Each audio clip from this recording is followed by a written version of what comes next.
Shouts out Big Steve. Shout out Michael Bisbin. What's up? What's up? Big Brain MMA early tease for UFC 311 first pay-per-view.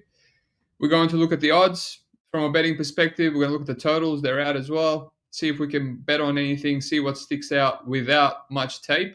Although I have done a little bit of tape for this card. Obviously, we had a big break, so I had a little perusal. All right. And I do have a big bet on an underdog as well. Right. So underdogs were good last week. So let's see if we can keep that train going. Now, did I make money last week, as in yesterday? No, I did not. No, I did not. So we shall get into it, shall we? Let me just adjust my little thing. Whatever the reason why that is. And then, yeah, we'll go over the recap, and then I can put it behind me and move on. What is going on here? What is this rubbish? Why the fuck is it like this? There we go. That's better. All right.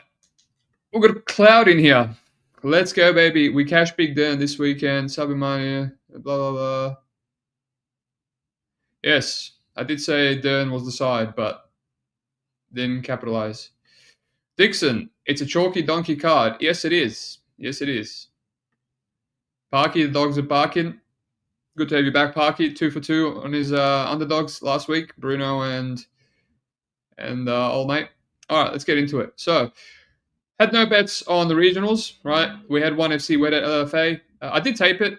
You know, my biggest regret is Bo Mang and this Mongolian animal, roided up animal. I've taped him before. His line was $1.60. I know this Aaron Kantera guy, he's a bit of a bum. He's just tough. I was like, wow, this is a bit generous, you know. And then I scared myself away by the short notice and a catch weight. You know, they're both featherweights. And Mongolia ran through him, so overthought that one. And then Bo Mang, my boy, Dogfather, played it, tipped it in the Discord, and I looked into it. Massive dog. You know, she's been grappled before. I know Sawada, we all played her last time. You know, she's a wrestler. And I was passing, and last minute I realized Bo Mang was dropping down to atom weight or straw weight or whatever from flyweight, and she was going to be huge. And I was like, man, this value at $7, that's like Sawada's the decision machine. And I actually had a figure typed into my Bet365 to bet it. And I know why I didn't bet it. I didn't bet it because it was the first fight of the card of the year. And I didn't want my first bet to be a losing plus EV underdog on 1FC. You know, I was confident with I was confident in my UFC slate. So I was like, nah, I don't want to donate. So because I was a pansy, I missed out on some profit there. But we'll talk about that some more in depth. So LFA, you know, same old, really, really shit show card. And this was my worst promotion, mainly because I was losing totals for like squash matches that would go over, and mainly in Brazilian LFA. So this one, I kind of regret Edmund Kwan. He seemed like to be the better grappler. It was minus 200, but yeah, you got the finish. You know, I regret this Teo Haag under 1.5. It seemed like a squash match against this 7-7 Russian, but the Russian showed to have crazy heart. Like, he's constantly surviving deep rear naked chokes. And Haag didn't have the best rear naked choke, but instantly takes him down and rear naked chokes him. Go figure. And I regret this Josh Hockett under 1.5. It was pick'em. Josh Hockett, you know, went over in his debut, went almost to a decision in Bellator. He's a wrestler, but not the best control. And there's just, you know, impossible to know what this Johnny Lopez is good at. You know, what his ground game is like. He's been knocked out twice. And I looked into the guys, and they're heavy hitters. So, yeah, I just passed and, you know, just pinned them down, and then I KO'd him. So that was a bit annoying. And then I regret not taping Eric Visconti in depth. I actually taped it before the odds, and I said, if Eric is any underdog price, I will play him. He ends up knocking out Farias. I just never circled back around to it. I was a bit burnt out, and then I pick him. I was like, I'm going to pass. And, yeah, he knocks him out with a spinning elbow. So, yeah, nothing there. But I was like, all right, it's, you know, not making any money is not as bad as losing money. So we got UFC tomorrow, right? And, right, I lose 1,800 here, you know, with $500 units, almost 4 units. Now, previously, I made 4 units, and 5 units. Obviously, different sizes every single January, right? Last 3 Januaries. And this year, I start off on a loss, and I start off on a big loss. So where did it all go wrong, right? I was relatively confident in my reads. So first, I do Narula Aliev, Joe Solecki, and it was, you know, Solecki sub or Aliev decision. I ruled that sub. I thought Solecki's Guillotine was quite overrated, sloppy. And yeah, he almost got a triangle as well. But yeah, Aliev, just one of those guys, grinders. It's hard to sub. So I like the KO. I liked round 3 KO from Aliev. I didn't think he was going to sniff a sub. It was $19. Kind of cock teased it, almost got it in round 2. And I thought, round 3, it's a lock now. And it kind of gassed out. So yeah, $35 to win over $600. I'll donate $35 any day of the week. Fatima Climb, I said same on the podcast. It's her inside the distance or pass. I passed there. She ends up getting the inside the distance instead of Aliev. I'm like, okay, but no big deal, not the end of the world. Bruno Lopez, I mentioned it was Bruno Lopez all week long. I ended up playing that nice little same game parlay on Bet365. Bruno Lopez and over 1.5 rounds. Obviously, I like the over as well. They only let me do $80 for those special offers. It was boosted. So I got $80 to win $360. And then I played Lopez. I played the over 2.5 at the worst line. I don't know why I waited. I liked it when it was plus 130, and then I just waited and waited and waited. So I played it, but there was still value there. And I won like 190 there. And then I had $100 of Lopez as well. I was planning to add live, and I cashed that out for like $25 loss. That straight away, that tells you that my mind was I was too anxious. I was too nervous about the card. So, but that one, 129.28. We're like $500 up. Anesta, I ended up live betting her after round 1, like $750 to win 180. Not much, but the line was pretty similar as her money line. I thought she won round 1, and I thought rounds 2 and 3 were going to be her better rounds. And she could have actually looked good value, but props to Kalari. When she realized she couldn't get any grappling off, she ended up striking and almost won. I was a bit lucky to get that split. So, yeah, Anesta, one of the worst to ever do it. I still stand by my Barbosa chalky line against her. So, yeah, won another $170 there. Things are going well. Jacoby Smith, I liked his KO. I didn't play it. Moises, I liked. I went in depth on his grappling. I was like, this guy is the way better grappler than Trey Ogden. And, yeah, doesn't shoot at all in round 1. Doesn't shoot at all in round 2. Ends up hurting with the calf kick, which I also saw on tape. And then round 3, I'm like, if this guy doesn't shoot in round 3, considering how easily it was to ground Ogden, he should be cut. And then he doesn't shoot. Ogden is the first guy to shoot. And luckily he reverses and gets on top. And that's the path. That was so easy. But there's a reason I didn't go big. I only went half unit on Thiago Moises' submission or decision. It was almost pick him, 10 cents away from pick him. And yeah, that won. But it's probably, if I went like 2 full units, $1,000 on his money line because I was confident, I would have been so pissed off. So put Thiago Moises on not to be trusted. Right. Marco Tulio, I like the over. I liked a bunch of things as the week went on. Right before the fight, I'm like, man, Tulio KO would be good. $1.66. I passed on it. Ends up getting it. I was like, okay. The read's great. The reads are great. Pass on Felipe Bunez Johnson. I said I liked Bunez, didn't play it. And then comes the main card. So I'm up $800 and something. I'm almost up 2 units before my first 2 bets, right? So I got Uroš Medic. I got the KO or decision, $1.75, like 25 cents better than his money line. And this was going to be a 2-unit bet. I actually put 2 units on Bet MMA, and I never got around to it because my gut, when I originally locked it in, I was telling my friend, I just need to evaluate what chance Puna has to knock out Medic, right? I think that's his path. Outside of round 1, Puna has horrible striking, horrible cardio. That Baeza fight, no resistance. I don't think he'll be able to wrestle Medic like that. I think he'll gas, and then on the feet, it's going to be, easy. But I even wrote down hedge round 1 Puna, round 1 KO. And I also wrote instead, maybe just hedge it with the under 1.5 because it became quite a decent price, plus 150, maybe higher. And you got a chance of hitting double, Medic KO and hit the under 1.5. I don't know why. I guess I forgot, or I was just, it was like 10 fights before the main card. And I just let it ride. The fight started. And yeah, Puna just knocks him out. And even between my friends, when I was talking to my friend's like, I'm not really scared of the KO. And I kind of talked myself into the fact that Medic has a good chin because I've seen him eat some shots and just recover and not even flinch in others. And yeah, so 500 down. So now I'm 300 up, not even a unit. And here comes Austin Bashi, right? This is the first bet I made. It was the only bet for weeks. It was like 3 units on him. I said he's a bit different than all the other guys. He's got better cardio, blah, blah, blah. And as the week went on, I'm like, all right, this line is getting a bit out of hand, and I'm kind of seeing just how good Christian is, C-Rod, right? He's still quite big at featherweight, and he's hard to deal with. He's like a barrel. And Austin Bashi, I didn't give him much finishing upside, especially as the week went on. So I was like, this could be a very close decision because even though he has good cardio and he's a good grinder, I don't think he has the best wrestling. So the clinch time, it's not really going to separate him much. And Christian Rodriguez is a weasel. Like sometimes all he lands is a calf kick and a 1-2, and that's enough to steal the round, right? So I ended up reducing $500, so I only left 2 units. So it was $1,000 to win 470, just under a unit. And then I used that 70 to put on Christian Rodriguez by decision, $6.50. I thought that was his path. Obviously, loses round 1, wins round 2. That's what I thought the fight would be like, round 2, and then loses round 3. And I was like, why didn't I smash Christian Rodriguez at minus 200 live in round 3? Because I did feel like Christian Rodriguez had a better chance to win round 3. And yeah, then I lost another $600 after the decision hedge. So now I'm down like 250, half a unit, which is not the end of the world. I kind of felt okay. Like, that's if I end up losing half a unit, I'll bounce back next week. That's fine. But I'm kind of a little bit annoyed. I was $800 up. I didn't hedge Medic, and I lost a full $500. And then Bashi, the gut was screaming to reduce. The gut was like, I should have just gone on C-Rod, completely pivoted.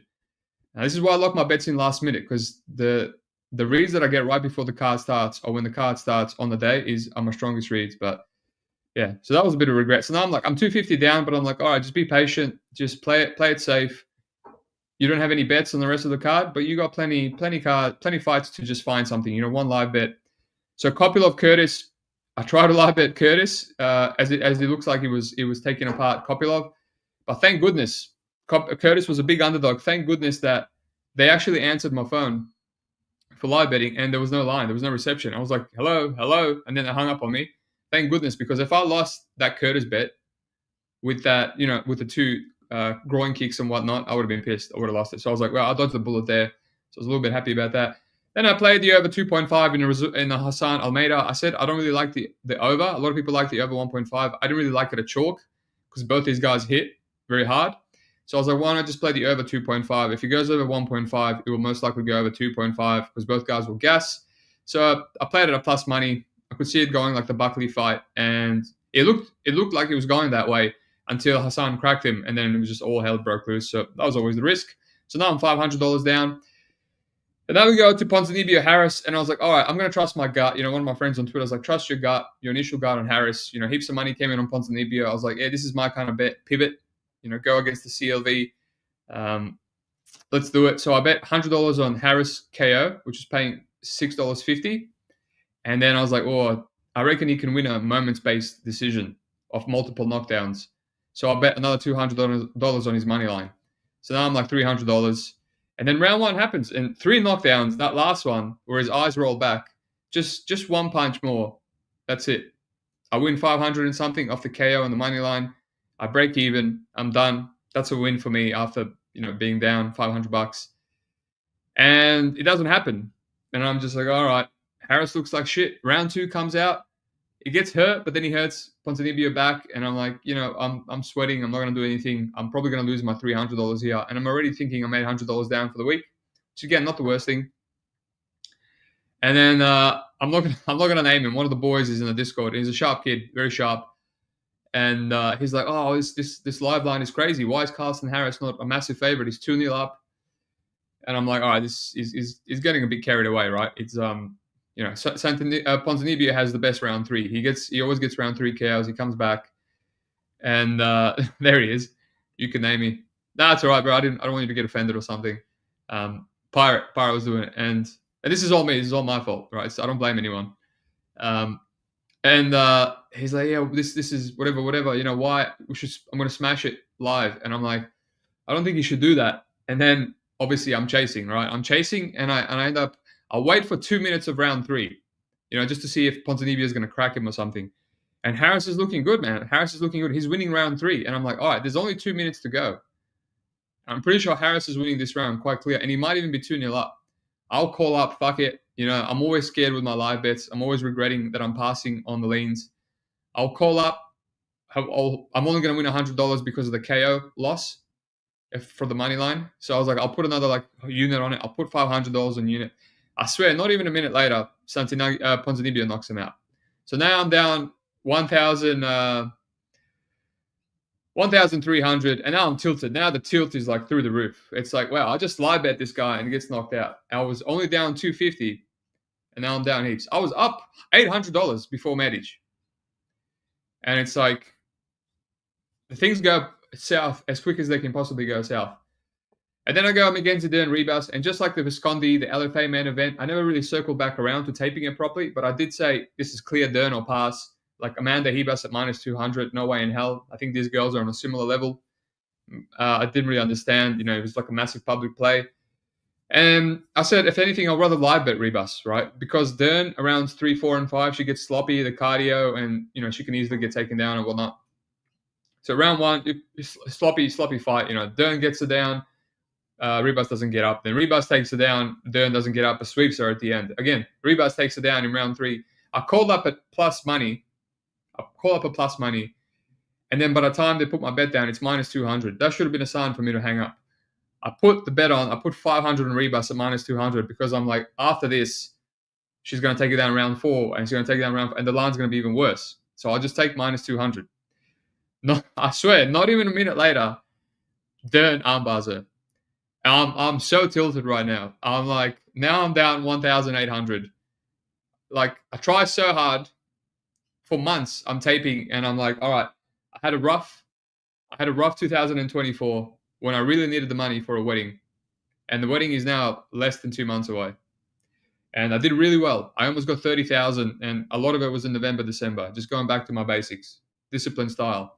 And I'm like, every year I do the same. I don't want to start losing. So I always go disciplined, and I always do really well in January.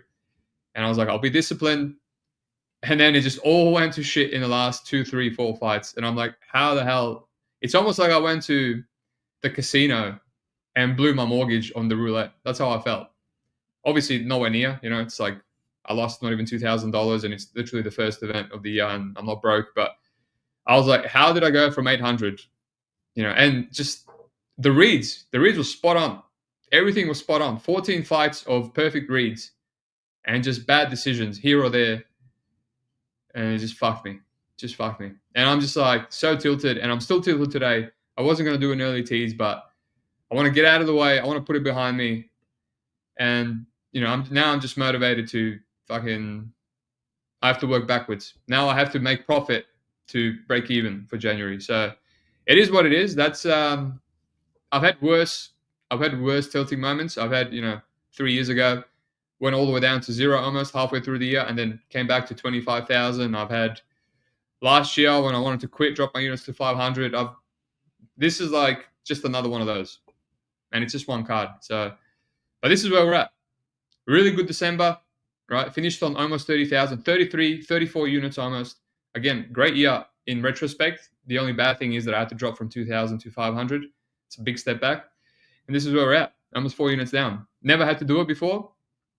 But because I never had to do it, I just knew it was going to happen. I was manifesting it to not happen. I over-manifested it, and it happened, That's what happens. Instead of just treating it as it's just another card, put a unit on Bruno Lopez, put a unit on whatever the fuck else, Moises. Just keep it simple. Don't overthink things. Shit happens. So biggest regret, not hedging Medic. I don't regret Bashi. It was just a bad read that I should have listened to the gut in the end. But I regret not putting like half a unit of my unit winnings on C-Rod decision. That way I would have profited either way. Because I should have really preserved my $800 profit. And I could have preserved it with Punahela round 1, which I wrote in my notes. So it's not like hindsight. I wrote it, but I ignored it. And I could have been in profit. So it could have been $1,000. If I was $1,000 up after Bashi, that's it. I'm not betting Kopilov. I'm not betting Razak. I probably would have bet $100 on Harris KO, and that would have been a good bet. And that's it. But these things happen. Shit happens. And now I'm in a spot where I'm a bit deflated. I can't be fucked, but what are you going to do? You got to show up. You got to do the pod for my 3 fans that want to watch the early tease. So let's do it. Let's get into it. And I do have a big bet, which I've made weeks in advance, so don't worry, I'm not tilted. Let's see what the comments. What do we got? The comments. Are you crazy, or is there Perez value on Perez this week? Yes, possibly. Benny gets Tesla this weekend. Whatever that means. Perez, parlay bust up. Dariush. Well, Dariush is popular. Sub 6 sound. Dariush and Sidious elite anti-grapplers. Only knock is they're old. Yeah, Pirate. Me and you both, mate. Dern couldn't sub anyone, but finally gets a decent. Yeah, that's the thing. That's the hilarious thing.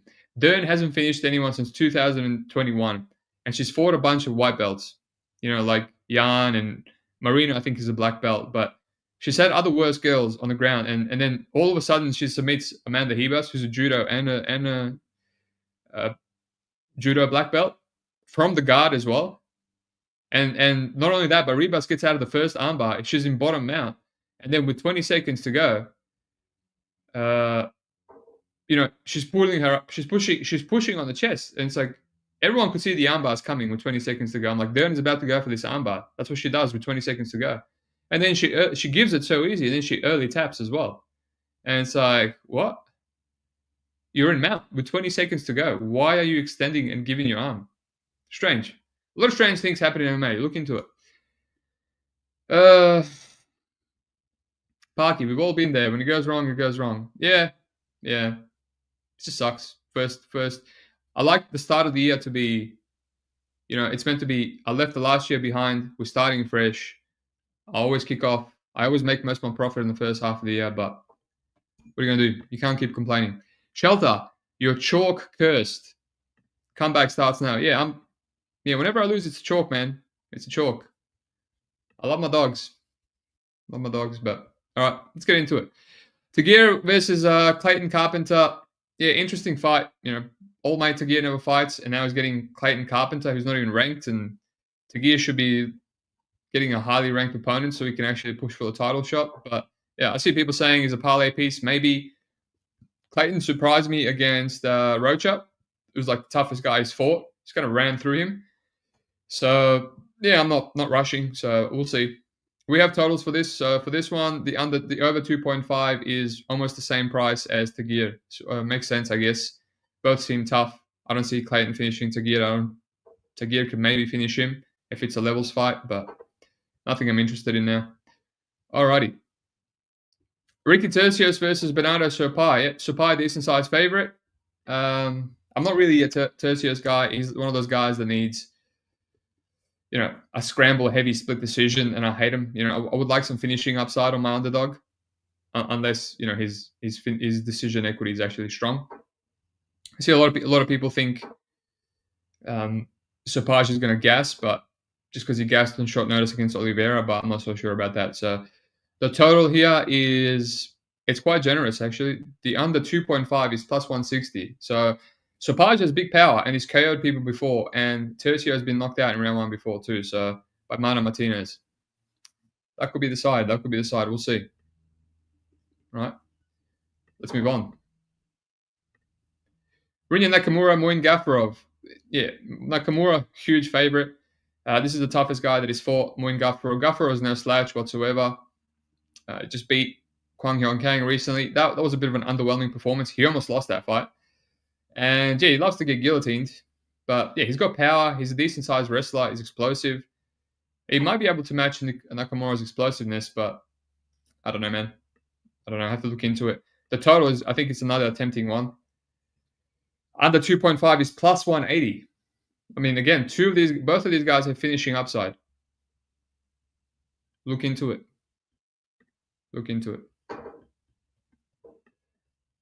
All right. 6 Hound. Tagir is really good, but Natty Clayton could be a hard matchup for him. Kind of surprised by this line. Yeah, I'll look into it at some point. Lou Batcher, what's up, sir? What's up, intelligent gooishes? Wow, you are. King of the castle. Yes. Carol Hosa versus Alien Perez. Yeah, this is the one that I'm thinking dog or pass. We've seen Carol Hosa never a plus minus money. I've already mentioned this. She did cover against Penny, who's just super fragile, and I think she's cut from the UFC now. But 3-round stand-up fight. Penny kickboxer, nothing she could really offer to Hosa, but she's lost the grappling fight to Sarah McMahon. I will say McMahon a lot better grappler, a lot better wrestler, but she flakes round 3. So Rosa has a really good round 3 usually, and she still lost that fight. I remember I bet McMahon, and I didn't go big because I was sweating. It was hard to trust McMahon coming off like so many round 3 submissions. But yeah, she's lost before, and she's minus 200 now. So Arlene will get takedowns. I'm pretty confident she'll get takedowns. Now, can she be trusted to not fluff it, not drop the ball rounds 2 or 3? It's an interesting one. I need to look into it. Dogger pass for sure. Dogger pass for sure. What do we have for the total?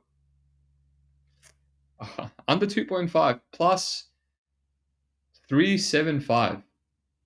Wow. Literally coming off a round 1 finish. Perez. Generous. Very generous. 6 round. Near this CDFC Scramble Masterclass more than air. So we'll speak about that fight now. Grant Dawson versus Diego Ferreira. So I locked this in at plus 170 Ferreira. I didn't give it out on the Discord because I was like, I need to make sure that I don't tip the bets unless I'm sure, I don't just tip him. Sometimes I'll tip him for the line movement. And then I cashed out. I needed to withdraw some money. So I was like, I don't want to. I thought it was going to get limited. So when you get limited, they freeze all your bets and then you can't cash out and you're stuck with it. It's just a hassle. So I cashed out. And then I circled back around and I was like, oh, okay, like something's stopping me. Ferreira has value, right? He could knock out Dawson. As people have said, he's an elite scrambler. But the issue is he can be taken down. So you don't want to have crap takedown defense against Grant Dawson.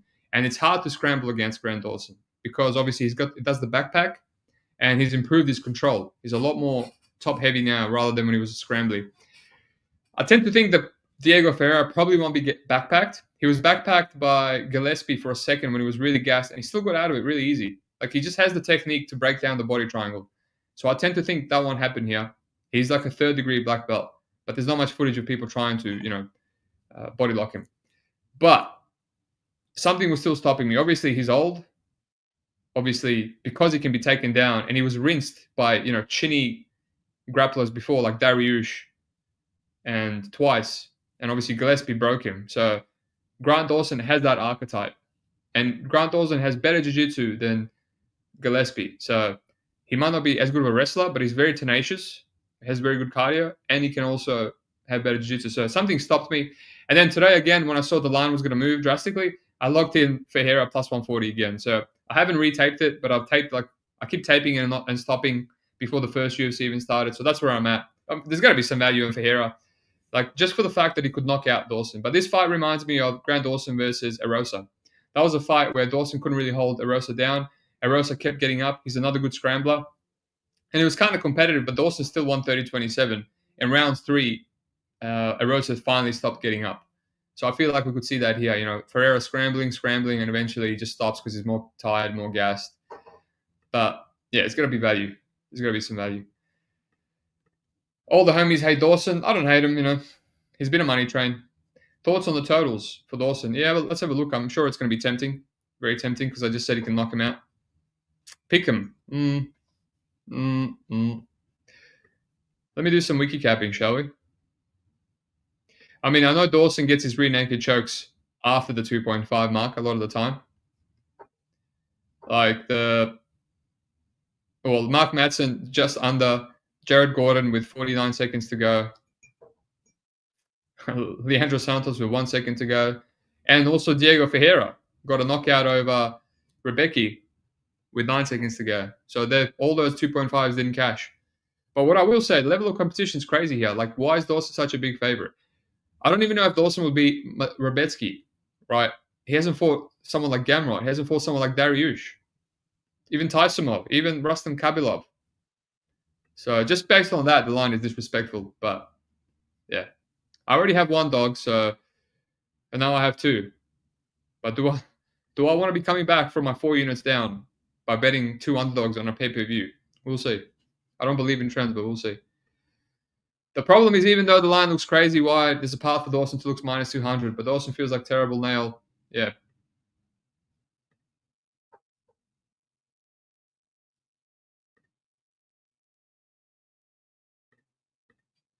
Yeah, Parky Dawson body lock is a cheat code. Yeah, but that's the thing. Like, it would be weird to see Diego Ferreira get body locked.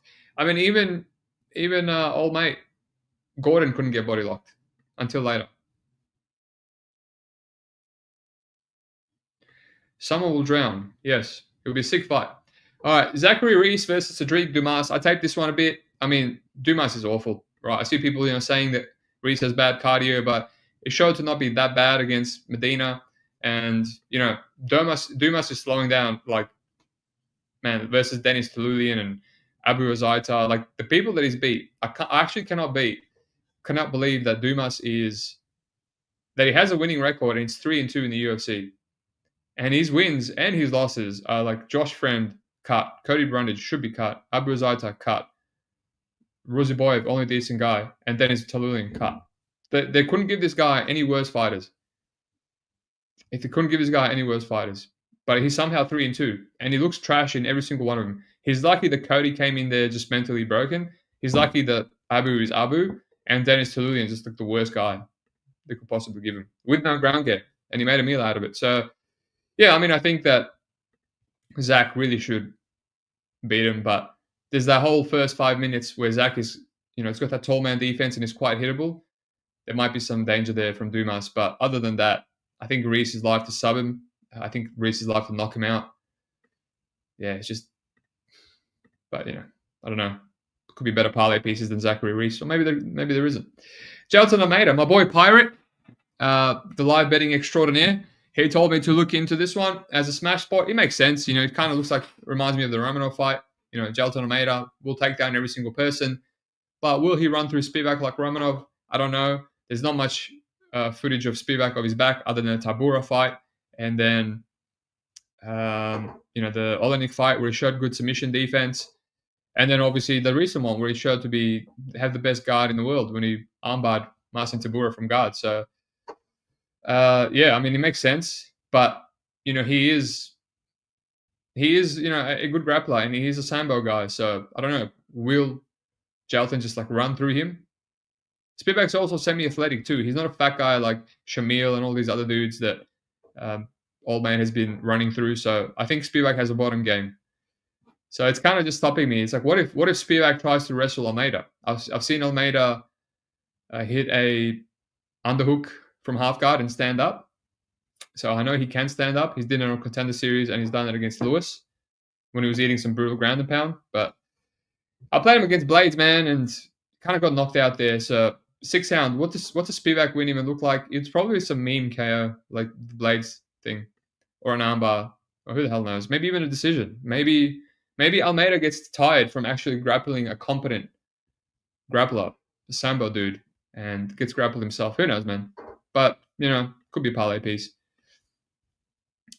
I haven't actually looked at the total for that one. Total for Zach Reese, the under 1.5 is pick'em. Kind of tempted in that. I think it correlates with Zach, but I think Dumas would be good to just try and finish Reese himself. All right, let's see. Jolton Jr. Wow, the under. So they think this is going over. The under 1.5 is +1.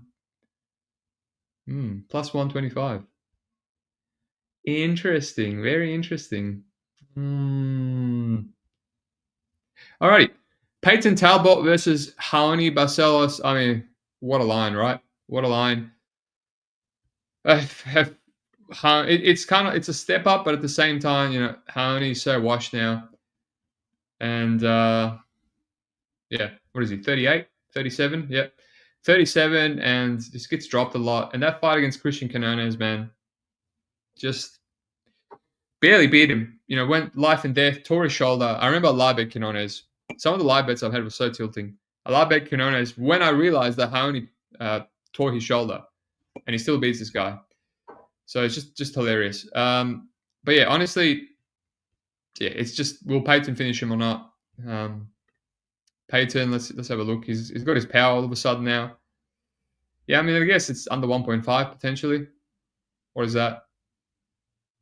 Plus 130, maybe. Correlates with Peyton. He seems pretty durable. Will Raoni knock him out? Yeah, maybe. Probably not. He can probably take him down, but Alrighty. Bogdan Gusko versus Billy Elikana. I mean, I know Elikana. He's a bit of a bum from LFA and PFL. Let me see what he's been up to. Yeah, he went to a split with Chuck Campbell. I remember that. Hilarious. And then knocked out this Jarrell Simmons. Does he have any power? Barely. Well, he's going to split with Daniel Compton. Yeah, he's bad. He's bad. Jarrell Simmons. Yeah, we've got to look into it. Let's see what the under is on this. I think the under is out on Bet Online. I know my boy Pierce mentioned it's like worse than minus 200. I don't know how I feel about that. I had some good unders in the Ozdemir, and I had a good under against Pauga, and I'm getting horrible under. I think they're assuming Guskov's going to knock him out because he's on short notice. But if Alicana has any durability, wouldn't really be playing that. If it was Johnny Walker versus Alicana, I'll be playing that. And we saw, Guskov versus Span really juiced under 1.5, and I got destroyed by that under. Two chinny guys, and it didn't go under, so probably wouldn't play that. What do we got? I made a decision first thought. Thank you, Nem. Barcelo's plus 3.5 if the chin can hold. I don't know, man. I don't trust him. Rounds 2 and 3 would be very brutal for Barcelos. Barcelo most likely dies, but one takedown or back take could make it sweaty for the chalk chasers. Yeah, maybe. It's such a physicality edge for Old Mate as well. All right, Kevin Holland versus Rene Derrida. I actually had Derrida plus 130. One of my friends told me it could be a big bet. I taped it, and I just reminded myself about, Reyna being how hittable he is and how awful his striking defense is. And then I cashed out, again, because I needed to withdraw some money. But, obviously the line is gone now. And I'm kind of thinking maybe I should have kept it, because all you're really doing is fading a Kevin Holland bonk, and then you get, a really good grappler. The rider's actually, in my opinion, could be better than Delize, and he's got better cardio, and he submitted GM3, which is no easy feat. It's quite physical. He's got good body locks. I think he'll drag down Holland quite easily. And we saw against Delize, just no get-ups. But, the line is gone now. Now it's Pick'em. Kind of seems accurate due to volatility.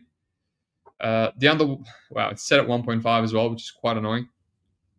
But yeah, don't really have an interest at 1.5. I feel like correlates with Holland. I would rather 2.5, so let's move on. Alrighty, we've come to my bet. Let's me have a look. Nem. Ryder struggled a lot against GM3. He did. He sure did. I ended up live betting GM3 there. Talbot was never a chaotist until the last two fights. More of a nutritional guy. Correct, but yeah, man, when he gets into 2 and 3, those rounds are brutal. The volume and he started a bit sooner. I remember I bet Talbot an over 1.5 rounds for profit, for plus money against Simon. Oh, and he almost made it. He made it to round 2 somehow. Poor guy, eating so much shit, and then he got knocked out in round 2. And then the quick knockout. All right, Moicano versus Dariush. So I'll talk about this one. Right, I've got a 2-unit bet on Dariush at plus 200. Makes no sense. I'll take this first along with Ferreira. It was between that or Ferreira. I think I like Dariush better. I know these guys well. I've been fading Moicano for a long time. I faded him versus Doba, very close to losing that. I faded him versus Turner. I thought Turner knocked him out. Hurt him with the first teep kick in round 1. I know him well. He needs takedowns. I faded like 2-3 units with RDA against him. RDA looked like Ngannou. I was throwing him around. He was hurting him with head kicks, straights, another southpaw. Dariush, like, why is this line where it's at? Another levels fight in terms of Dariush is fighting Gamrot and Oliveira and Armin. And he was on his own winning streak when he was fighting lower level opposition. All Moicano is fighting lower level opposition. And he was a massive underdog to Benoit Saint Denis. And now he's a big favorite to Dariush. So just right there shows you the recency bias of the bookies and the public. And yeah, tell me how Moicano looks minus 200.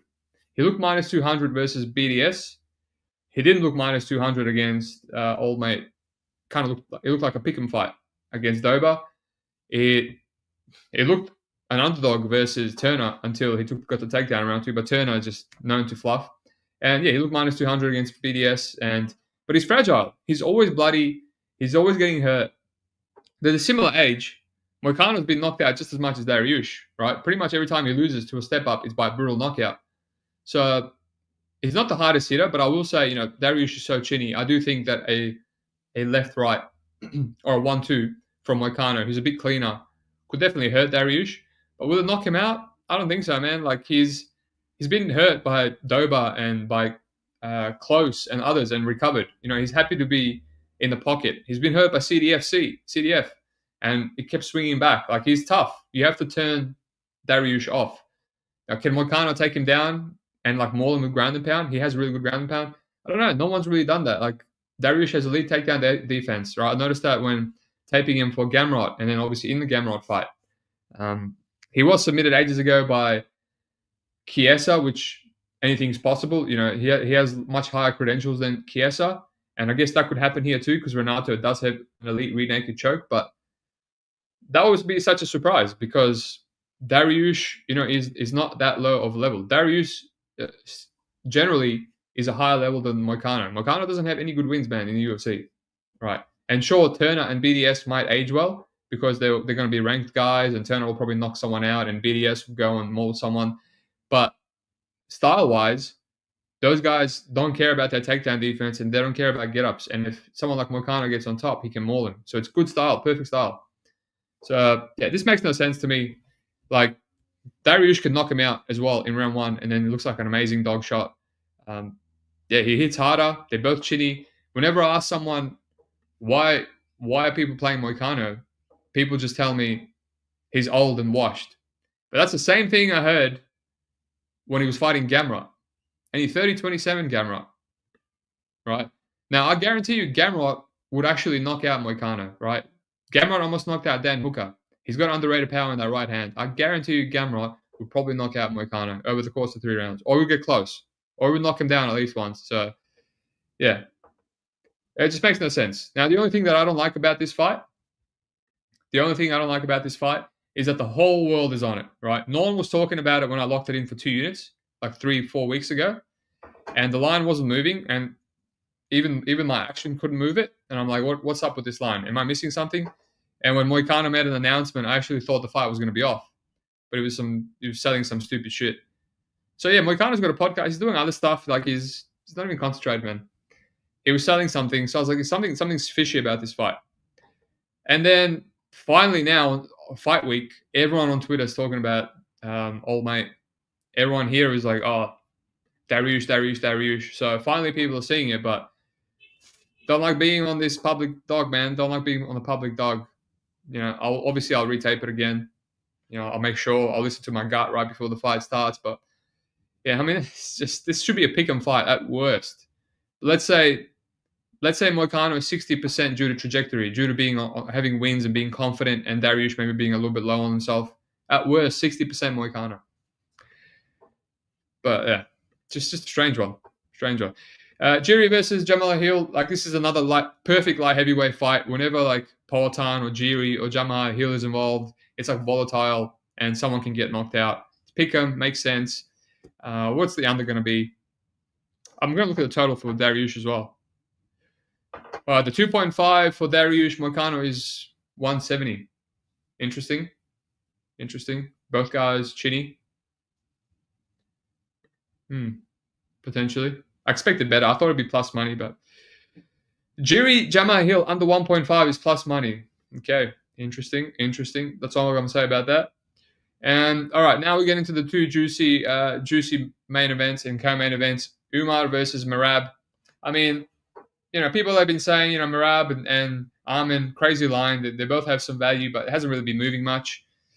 And I already know when I tape it, I'm not going to like Merab much because I've been fading Merab this whole time. I played O'Malley, which it kind of looks like a bad fight. It looks like a bad bet, but not really. He lost 3 rounds to 2. And he looked flat. He barely did anything. And it's the first person that he controlled. Merab doesn't really control people for long periods of time. And then in round 5, O'Malley teeped him to the gut and he hurt him. And he barely landed anything. So I just feel like Omar has like a massive striking advantage, like explosiveness and power. Obviously, Merab is not really going to be able to hold him down. I don't think he's really going to have any like wrestling upside, and he's just going to have the more eye-catching shots. Like he had more eye-catching shots against Corey Sandhagen. So that was like an impressive fight where it's kind of competitive, but Umar just edged it.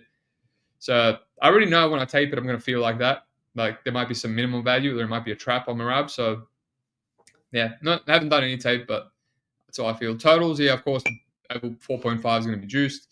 And then Islam Arman, I taped their first match. And obviously I taped Islam versus Moises for last week. And yeah, I do remember it being competitive, but I don't really remember it being 30-27 for Islam. So I guess I understand why people are parlaying Islam, because that was competitive yet clear. You know, Arman, the best thing Arman did was kind of scramble and get up, but he couldn't really get anything off on Islam. He was close, but still couldn't consolidate a takedown. So I get it. You know, it just feels like he's drawing dead a bit. And in the striking, you know, Arman's striking is not amazing. You know, he's got a knockout over Giagos, he's got a knockout over Dariush, which impressive in hindsight. He's explosive, but can he get anything off on Islam, who's quite patient, you know, from that southpaw stance? He picks his shots. It'll be hard, you know, like Islam's going to have to make a mistake. I think it all comes down to how well does Arman mix it up, because in the first fight, he was hell-bent on wrestling, and it's like, man, you're not going to get any wrestling off on Islam. So maybe if he makes those adjustments, he can have some value. But again, I didn't tape it other than, you know, other than their first match in Islam versus Moises, which Moises was the only person to take Islam down. So that's why I thought he was going to more Ogden. So that's where we're at. Total again. The total is actually pick him at 4.5 rounds, which is interesting. I thought I'd be smashing the over, but, you know, we see Arman get hurt in a bunch of fights, and Islam, man, he's got that jiu-jitsu that is sneaky good jiu-jitsu. He's getting these dashes, you know. I know it's on Oliveira, and it's kind of underwhelming, but he had Volk's back for a long time. Well, let me have a look. He obviously mauled Bobby Green, mauled Dan Hooker, submitted Thiago Moises. Yeah, I don't know. I need to. I think if a finish is going to happen, it'll be Islam over Arman.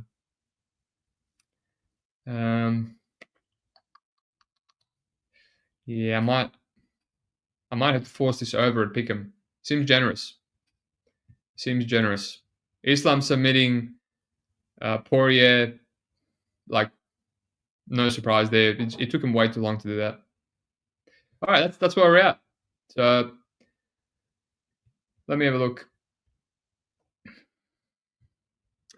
Parky, Dariush is the side. Don't worry about public noise. You're correct. I mean, I'm definitely going to keep. At worst, I'll keep a full unit to win 2. Like, that's a no-brainer. I'm not even afraid of that. You know, sometimes you have a great read. Other times you're not too sure. I have a great read here, and I know how Moicano can win. I know how he can lose. So, Square Talbot 2 and 3 TKO. Yeah, but hey, man, he's been getting round 1, so just keep it simple. Umar has 90% finishing equity, correct? I would say 100% actually. Merab is a trap. Yeah. Umar and Islam free money. Yeah, I'll have to look into it. Nick Rodriguez, welcome. Chalk City card. It is. It's a bit annoying, but they're not all chalky, man. Jiri, Pickham, Dariush, obviously. Holland, the Raider, Pickham. I personally don't like these Pickham ones. They tend to be lined accurately usually, and they play out like that.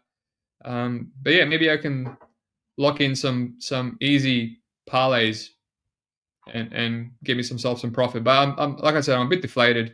I don't really want to think about gambling right now. I spent 3 weeks taping the first card, and I lost my ass betting like an idiot. Chechen wrestler, I know, said Islam and Umar will win. Double down on how much better Islam is too. Yeah, I mean, Islam looks a lot improved. Arman is privileged playboy. Man, Arman is good, man. Don't shit on Arman. He's rich, but he's a beast. Leo Alvarez. Hey, Steve, you are extremely try. Argentina. What does that mean, my friend? I'm extremely try. Let me know. I'm curious for your explanation. Shelter. Always some money to be made on Aries this week too. Yeah, I don't know, man. Taping Aries. Don't know. Hey, Steve, you are extremely popular in my country. What? I'm popular in Argentina? Who knows about me in Argentina, mate? That's hilarious. That's hilarious. What am I popular for? For my breakdowns? Are you telling me all 800 of my subscribers are Argentinian? Let me know. Or am I popular for my other line of work, which I can't discuss on here? UAE Warriors is decent. Yeah, there's a lot. There's a lot to tape. A lot of regionals. It's Serbia New Year tonight, so I'm busy. I'm going somewhere else tomorrow, and I think I'm going to take the break just to refresh because I don't want to grind right now when I'm deflated because it's going to make me force things. So I want to reset. It's way too early in the year to be resetting. I usually do that in July, August when I'm like burnt out. But that's what happens, you know. I went too hard on card number one, and then I just forced things. I made bad decisions, and now I'm chasing. All right, but that's it. That's it. You know, a lot of chalkiness. I like some unders. I like Perez without tape. I like Ferreira with a little bit of tape. Yeah, a lot of unders I'm considering. And yeah, Dariush already played 2 units. Yeah, I'm gonna look into this. Actually, you know what? I'm kind of motivated now. Kind of motivated. Parky, I could just tell Chad for a few weeks, mate. I'm trying to chase. I'm not trying to bury myself. I'll wait till Chad is on a good streak and then I'll tell him. All right, thanks, lad. Like and subscribe.